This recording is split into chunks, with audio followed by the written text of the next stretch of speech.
Alright, let's call the meeting to order. Welcome everybody. Today, Tuesday, August 27, 2013, Lakewood CRA workshop meeting. Roll call, please. Ms. Sue Stevens. Present. Ms. Kim Hansen. Present. Mr. Oswaldo Ona. Present. Ms. Madeline McKendry. Here. Mr. Kerry Sable. Present. And Mr. Chip Guthrie is not present. Stand for the pledge. Pledge allegiance To the flag of the United States of America and to the republic for which it stands, one nation, under God, indivisible, with liberty and justice for all. Okay, anybody on the board have any addition, deletions, or reordering for tonight's agenda? Can't imagine you can reorder one item, but. Sure. No? All right, seeing none, moving on. So tonight we have one item on our discussion agenda, which is Dixie Highway. I'll let John Lebo open up the discussion. What are the lights? One has the next one. It's the only one that's on. Okay, I have a brief presentation for you just to kind of set the tone for the meeting tonight, kind of go over some of the things that we have done over the past few years, some of the things that we still need to do, and obviously taking a close look at Dixie Highway, what information we have, what information we might not have, and then some suggestions for us moving forward, keeping in context, of course, that we're a very small organization with a small amount of power, I should say, in the area. So we're starting out with some of the things that CRA, this board, and previous boards, and some people in the audience are actually former board members, have done over the past few years. And it, for a small organization, I would say for this over the past, 5 or 6 years, it's really amazing to see all the different things that have been accomplished. And we have a little bit here, obviously, in neighborhood stabilization, 23 million. Arts Loss, La Jolla Villages should be coming out of the ground in October. We have the murals, we have the fitness park, we have the bike lanes. Right on Dixie Highway, we have the Dixie Highway parking lot. And we have the downtown Publix is also on Dixie. And we have the Cultural Council, of course, is on Lake. We've also done business grants over the years. The majority of these are in the downtown, but we did do White Acre catering. Obviously, we did Publix, and there's a whole other slew of ones that we've done over the years. Unfortunately, this grant hasn't been funded the past few years just because of lack of such funds. So what are we working on now? We're obviously continuing the $23 million NSP affordable housing project. If some of you have seen, we have at least 2 units being demolished today. We have 2 more demo permits in for some more. We have contract for 3 homes to be built. And we also should be closing on about 3 properties within the next few weeks. Cultural Redevelopment Program, LULA, I put a plus sign next to this just because it's such an expansive program. It's really not just about doing small events. It's not about doing murals. It's really a whole strategic plan to use arts to redevelop the area. 1000 Lake Ave restoration.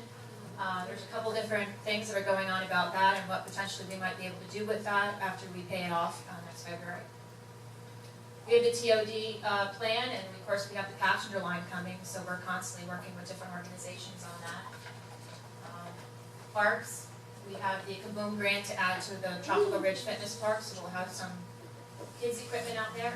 We have the bicycle network plan that we're still waiting to do phases 2 and 3. And we are putting together a new website that will mesh together the CRA website and the NSP website, and then we're also going to be moving a lot of our social media stuff onto one page. Okay, but we haven't done yet. Main thing, right? Dixie Highway. Some of the things that are in our redevelopment plan, we're calling for a West End anchor, and this picture happens to just be of the West End there. Office space, infill development hasn't really happened over the last few years. Redevelopment along Lake and Lucerne, we've done some with the urban lofts, and we have a number of land banks that are there, but there's still continually a need for pushing more businesses along Lake and Lucerne and turning that into what we would like to see, which I believe is a mixed-use kind of area. And then, of course, we have redevelopment of 1000 Lake Avenue. So these are some market observations that were done believe it or not, 5 years ago. And in the market observation, it talks about retail, it talks about how there's a demand here, it talks about how people need to go outside of the city to buy the things that they need, with backpacks, eyeglasses. It talks about the high prices in the downtown. I don't think that's changed. And, and I took some pictures along here, and there's a lot of empty buildings, so if there's demand, what's the issue? That's something we need to address head on. Office, also in the market observation, said that the existing inventory is old. It's not suited for modern users, and I'm sure William can attest to that. We have person after person who wants to come here and do business, and then they learn how much of the building itself needs to be brought up to code, and it's just not worth it. It just doesn't make financial sense. So they did say in the market study that continued redevelopment should fuel additional demand for office, yet we have a lot of buildings that look like the one down there, which is boarded up or empty. They also talked about industrial. I know we've been talking about Park of Commerce for quite a few years and hoping that industrial kind of moves out there, but there really are a lot of redevelopment spots in the city, in the industrial district, that might have to change somewhat, but there's still need. There's still need for these places.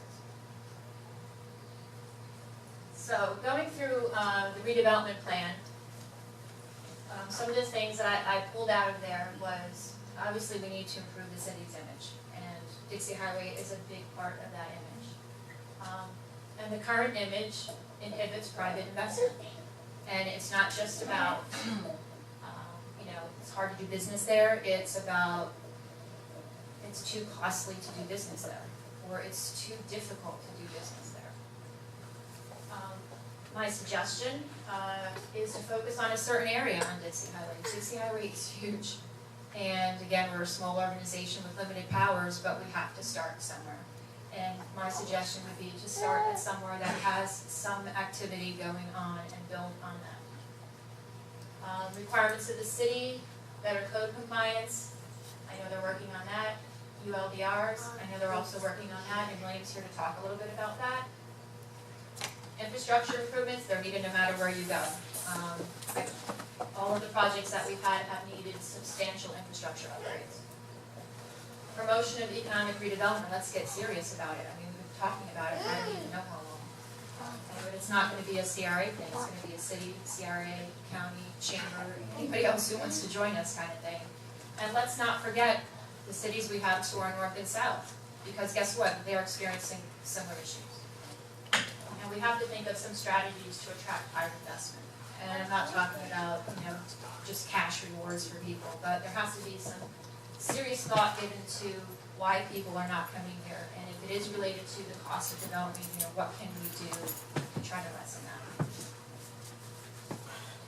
This is some information that was in the TOD master plan that Treasurer Coates did for us. They talked about establishing a zero tolerance for code enforcement. We know there's issues with code enforcement all over the city. Ensure an adequate mix and balance of uses. I definitely don't think we have that. There's not a place for people to go in the city to find nice office space, even Class B office space, very hard to find here. Retail, again, the retail is very limited. Acquire and reserve space for future parking. If we really are serious about developing Dixie Highway, where are people going to park? Because a lot of those lots are very shallow, and you have to have parking in order to get financing. So somebody has to think about where are we going to put the parking for these places that we hope will come. Dixie Highway, develop strategies to keep and enhance the structures. Brand Dixie Highway as a historic commercial corridor. I know former board member Blackman used to talk about this all the time. Why don't we come up with some kind of theme, some kind of brand of Dixie Highway that's something that is natural here and that can work. Initiate requisite zoning and land use changes that encourage desired building. And again, William's here to talk to us about some of that and some of the changes in the ULDR that will hopefully help us get to where we need to be. This is from the EPA study that was done a couple months ago. focused on economic development, and I'm just going to read off some of the strategies and who they thought should be in it, and some of the recommendations that were made. Facilitate the creation of a Dixie Highway Business Association. We can check that off. Not that it's done, but at least we started. We're working on that right now. Conduct market study for Dixie Highway. We already have money in our budget to conduct one this coming fiscal year, so that we're working on as well. Create Dixie Highway parking management plan. You know, it could be Dixie Highway, it could be downtown, it could be all of the city, really. I mean, there's just so many places that we need to really start thinking about parking and shared parking and not just giant lots. Market development opportunities on Dixie Highway.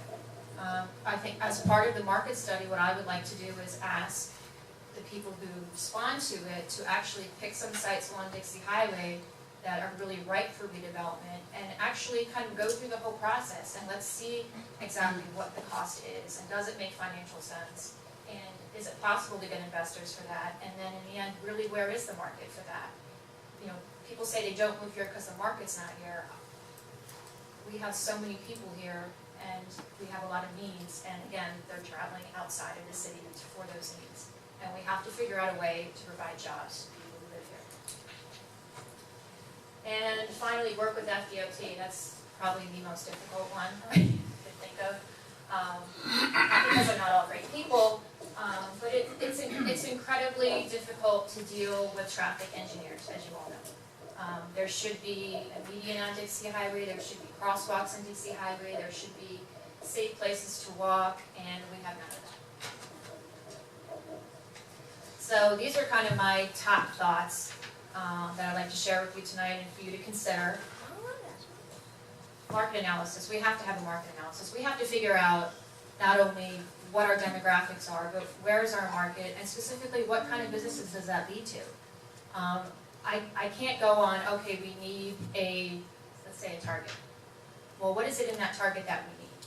So, and do we have the demographics to support that? And if not, then I'd like somebody to tell me that we don't. Or I'd like somebody to tell me we do have the demographics for not a Target, but for this. And I think, you know, opening our eyes to that and being real about that is something we really have to work on. Market the new ULDRs. I know William has a plan for this. You know, Planning Department and Community Sustainability has done a tremendous job of working on redoing all these ULDRs for the past, I don't know, 10 years it seems like. And there's a lot of changes, and there's a lot of really great changes, and we have to make sure that developers and investors and people who want to move here know what those changes are and how can it help them. Create an inventory of properties. I know we have tried this several times to do, and I know it's extremely difficult, but you know, the reality is that we really need this. And the brokers and the real estate people have to really get on board and help if they really want our help. Develop a business retail marketing strategy. Again, let's not tackle the entire area. Let's pick some pieces that have some energy and some movement, and let's try to get districts and figure out what works best for that. A historic highway might make sense for a certain area. An antique area might make sense for a certain area. You know, there's plenty of opportunities to do a whole lot of different strategies along this highway, but keeping it all organized. Create additional parking opportunities. Work with neighborhood municipalities. I hope long gone is this feeling and thought that, you know, the city of Lake Worth can do everything by ourselves. We can't. We can't. We need to look to the people, you know, to our north and south, and we need to work together and figure it out. You know, we're all in this together, and what affects one city along Dixie Highway affects another city. And there is absolutely no reason that, you know, that development on Dixie Highway north of the city boundaries is coming back, but ours isn't. Let's take a look at that. Let's see what they see. Maybe there's an opportunity for us to do something together. You know, whether it's marketing or it's planning. Signage plan. Kind of threw that one in there only because it's in our budget for next year to actually come up with a signage plan, which I think is extremely important. Just for people to maneuver around the city. And some people can say, well, you know, you don't really need a signage plan, there's not many places to go, but you know, the reality is that we do have a lot of assets, and we need to strengthen those and we need to focus on those. And finally, last point I just wanted to make is attract, retain, and communicate the vision that we have. There's a lot of people who don't have vision for the city, you know? People that are sitting up there, and probably most of the people in this room have one. And how do we get there? You know, and being negative about it or constantly complaining about it isn't the way to go. We have very talented people who work here, very at the city. We have great partners that we've made over the years, and there's definitely a strong desire from inside and outside of the community to make Lake Worth what it is everybody wants it to be or hopes it to be.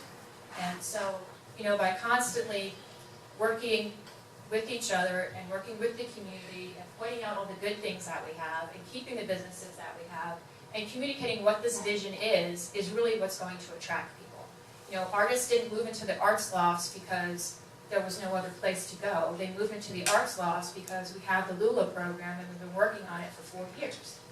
And we have committed ourselves to using art to redevelop. And we said we were going to do this and we were going to stand behind you and we're going to give you the structure and the support that you need. And that's what businesses need as well. So if I can, I'm going to turn it over really quickly to William so he can just go over some of the new ULDRs and how it affects Dixie Highway. City's website.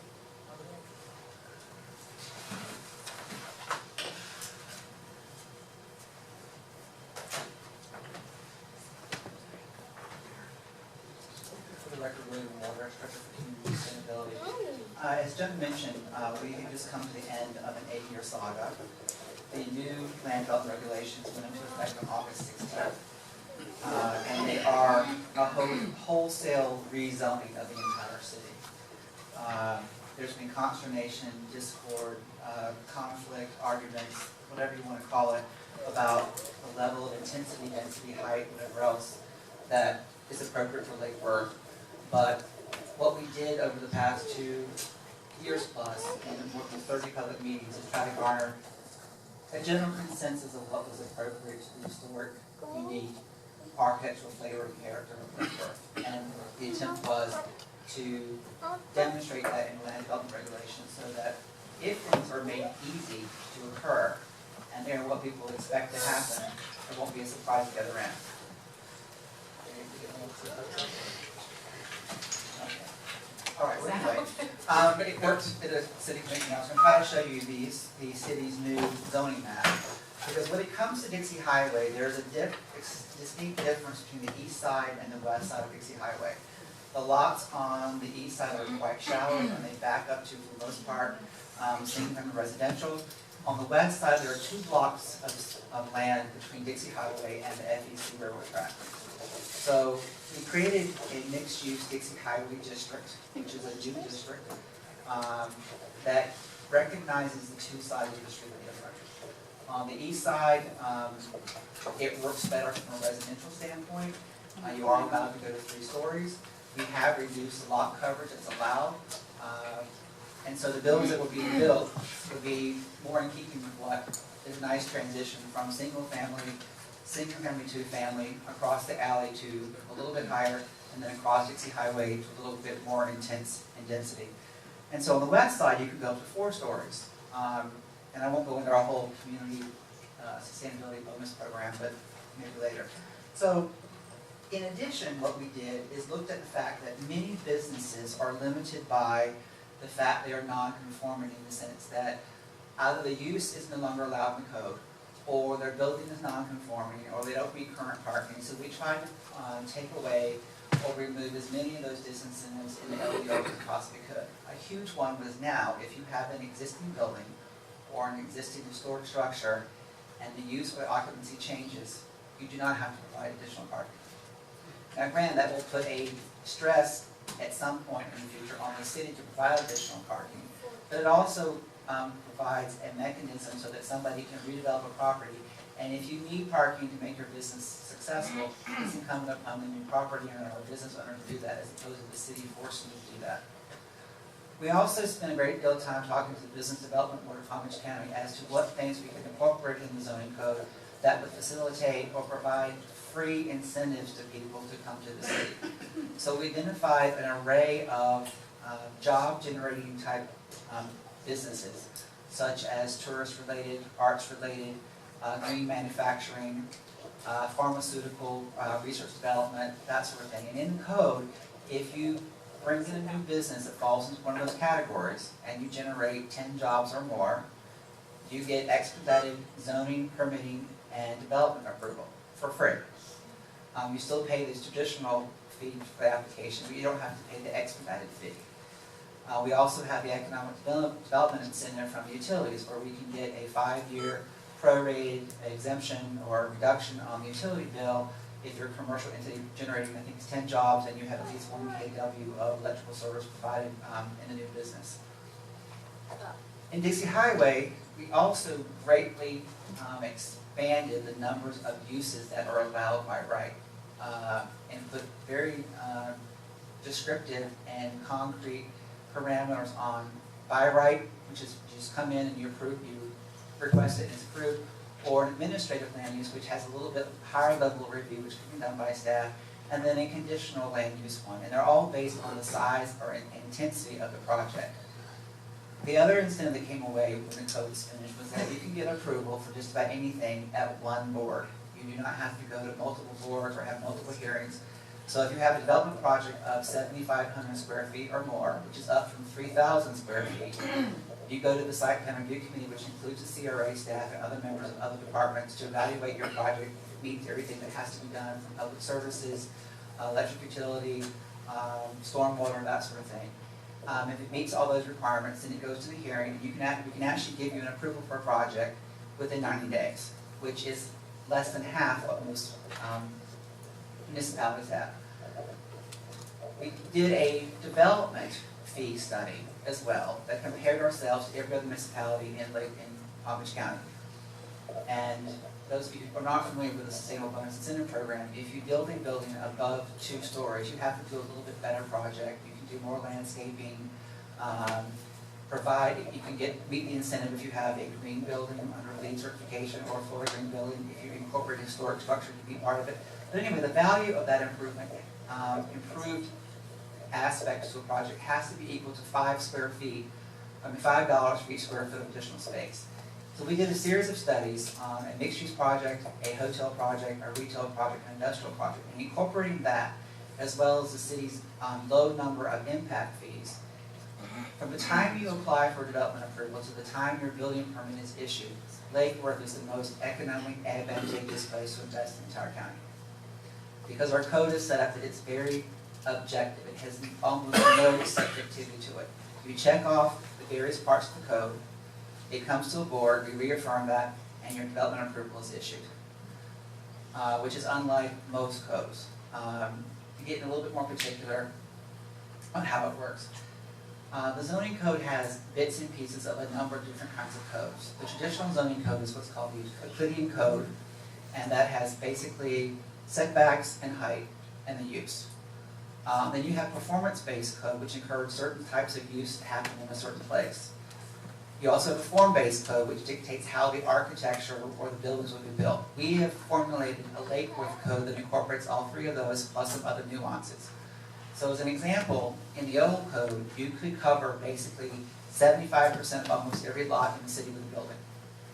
It's now gradated in the sense that you can cover, in the most part, about 60% of a lot with a building, and then up to 75 or 80% of the whole lot with impervious surface.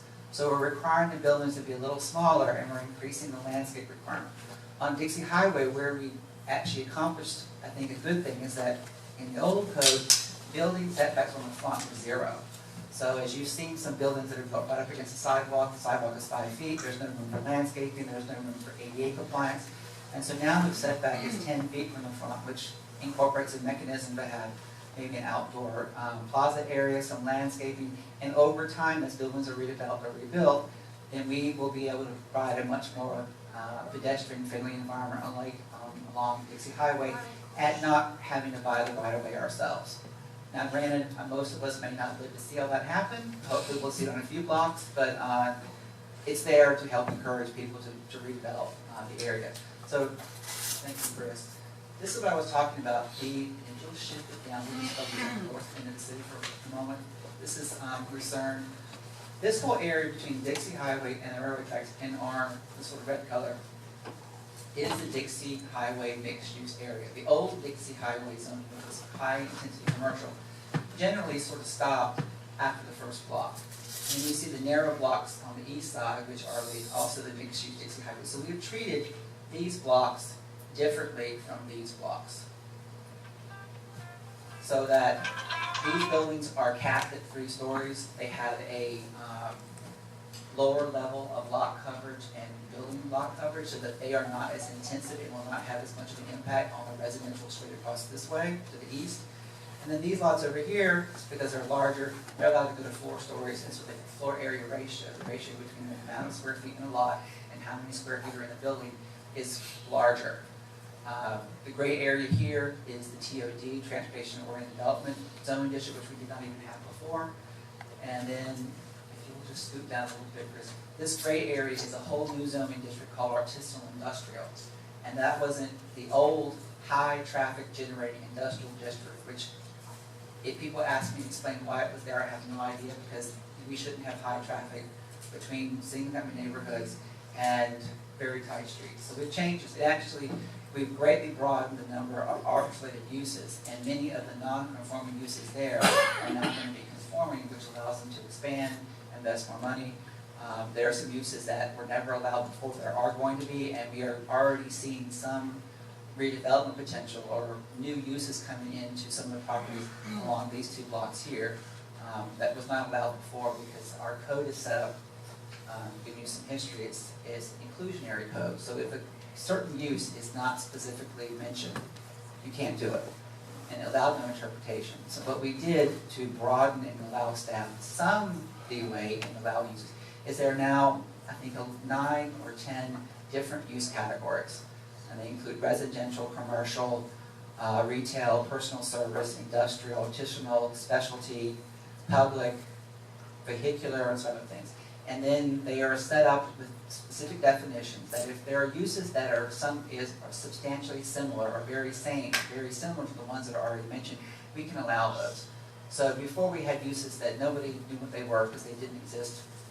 They were prevalent maybe 20 or 30 years ago, and we were not able to evolve and allow new uses to happen. So we opened that door. We also rewrote entirely the non-conforming use and building section so that there are modifications that can happen to allow those buildings to still be a thriving part of the city. It helps with the insurance so that before you couldn't build anything back. Now, if it's an act of God or no fault of your own, you can build it back within the parameters that you bring it as close to building code requirements as possible and the zoning code. So it's a huge disincentive that's pulled out of the code that's now codified. So in total, we were trying to provide as many different opportunities to invest in Dixie Highway as possible, so that by redevelopment, we will create a pedestrian-friendly environment. We have incentives that don't cost the city any money.